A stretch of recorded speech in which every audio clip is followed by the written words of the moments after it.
Welcome to Dr Joe Unplugged. This podcast contains general information and is not in any way medical advice.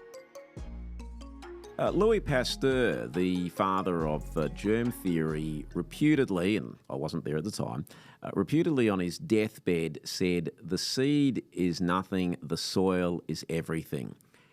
Which is a fancy way of saying, for him, yes, I've discovered that bacteria can cause infections, but it may be less about the bacteria and more about the person who's contracting it. And this makes a lot of sense because we know, number one, that not everybody gets every infection going around. You can live in a house with 2 or 3 or 4 people and one person has a virus or a bacteria, but say a virus for this instance, and not everybody gets it at the same time. Everybody's had equal exposure, but not everybody is going to contract it and get symptoms. Why? Because of our immune system. Otherwise, everybody would be sick 365 days of the year. So because of our immune system, we don't contract everything. At the same time, as an individual, we may one year have a mild dose of whether it's a cold or a flu or some other virus, unwell for a few days and then up and about and all good. And some years we may get quite a severe dose. We may be unwell for a couple of weeks. Maybe we have to be in bed for a number of days.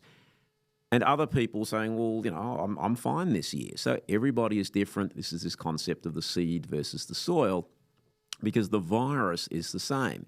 How it affects us is going to be quite different. So when people say, is it a bad flu season? Well, it really depends who you talk to because some people will say, this was really bad. I had a bad flu this year. And somebody else will say, I didn't have the flu this year. And a third person might say, look, I had it, but it was much worse for me a few years ago. The flu is the same. The virus is the same.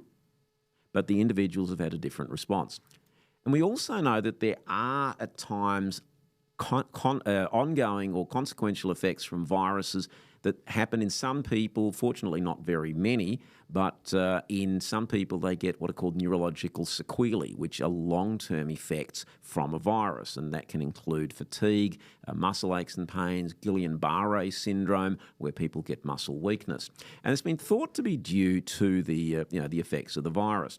New work out of Canada has been published, and I'll quote, "Our study ultimately finds that it isn't the virus itself alone that causes the damage." And they're talking about neurological damage, the nervous system. Instead, we find that it's a very excessive immune response to the virus. And this is study author Elizabeth Baylant from McMaster University in Hamilton, Ontario, Canada. Baylant's research could serve as the first step toward eventually developing targeted therapies to prevent neurologic damage. Penicillin is a very, very useful medication. Some people are allergic to penicillin. Penicillin is the same, but if you give penicillin to somebody who's allergic to it and somebody who's severely allergic to it, they may have an anaphylactic reaction, which is a severe allergic reaction, and actually die as a consequence of the penicillin. Somebody else takes penicillin because they've got a bacterial infection, their bacterial infection gets better, and it can be life-saving. So the substance is the same.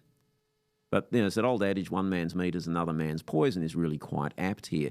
Now, this work is really very, very interesting. Now, it is fair to say that it's been done in mice models, and mice models don't absolutely always correlate through to human beings.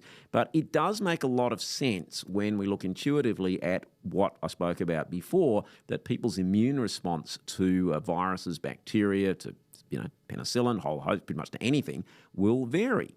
The substance or whatever is the same. How we as an individual, or how our bodies, perhaps more correctly, respond to it is going to vary. So therefore, what does this sort of tell us?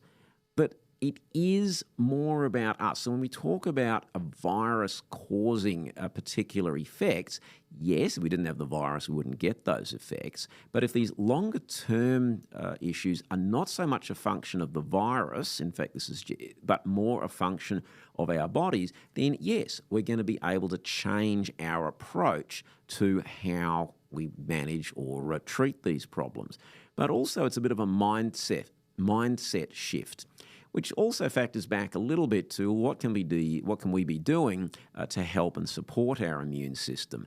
And this is where, once again, often the message doesn't come through about simple things that can help. Now, there are no force fields in this world, and there are no guarantees. So if you do the right, in inverted commas, thing, does that guarantee you can never get sick? No, it does not. Can it reduce the likelihoods? Yeah, absolutely it can.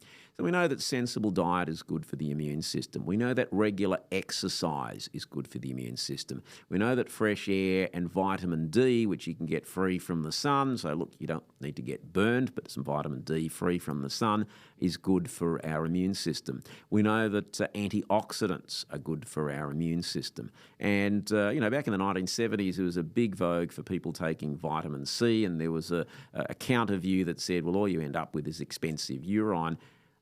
If you get a little bit more vitamin C than what you need and the body ends up excreting it, I don't know if that's a major problem. I really don't. So the vitamins A, C and E are the antioxidant vitamins, and coupled with zinc may be beneficial. And I think it's also important to say that you don't have to be necessarily deficient to maybe have different needs. So the daily allowance or recommended daily allowances for most vitamins and minerals are based on preventing a deficiency. That's good. That's useful. Some of the studies that have been done to reach these conclusions are quite extraordinary and probably wouldn't be allowed to be done these days, and I think have some question marks over them, but that's maybe for another day. Not having a deficiency is not the same as optimum levels, and what the body might need as an optimal level at different times may also differ. So, for example, in a different way, if somebody's training for the Olympics, it was reputed that Michael Phelps was consuming 12,000 calories a day when he was in full tilt swimming. Now, if most of us ate 12,000 calories per day, be difficult to start with, but very quickly we'd be massively overweight. But he was burning it off. Now, if he kept doing that when he stopped swimming, he's going to have some problems.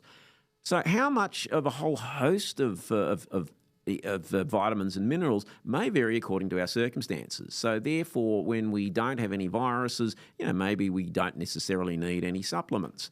But perhaps if we, coming into winter, want to take some antioxidants and zinc, then it may be useful. But I really, again, want to emphasise that it's not necessarily for everybody, and it is not about treating a deficiency. It's saying, look, maybe my body might need a little bit more because I'm going to be chewing it up a little bit faster, in a similar way to Michael Phelps needing more calories when he was chewing them up a little bit faster. And it's very, very, very individualised. So the assumption that a set amount of any nutrient is going to be the same for all 8 billion people on the planet, and all of those 8 billion every day, 365 days of the year for their whole life, you got to think is fundamentally flawed. But again, big public health does have this one-size-fits-all mentality. And you can sort of get it because they're not in a position to individualise it. But then rather than telling everybody one size fits all, maybe it might be better to say, look, work out for yourself what might seem to suit you, or have a chat with a practitioner who actually knows you and can consider your individual circumstances. Alrighty, so what are the take-homes out of all of this? Our immune system is hidden from us. We don't really see it. We see its effects, but we can sometimes take it for granted, because if we're not unwell, we can think, well, that's great, we haven't got a cold or a virus or a chest infection or a urine infection. And part of that is because the immune system has headed it off as the past, to use a Western terminology. And so therefore it's unseen. When it lets a virus or similar get under its guard, and that's going to happen, it's inevitable, it's part of life, then we also see its effect, because part of us feeling unwell is the immune system getting rid of the virus. So some of the symptoms we get are also a function of how our immune system doing its job. Not pleasant, but necessary.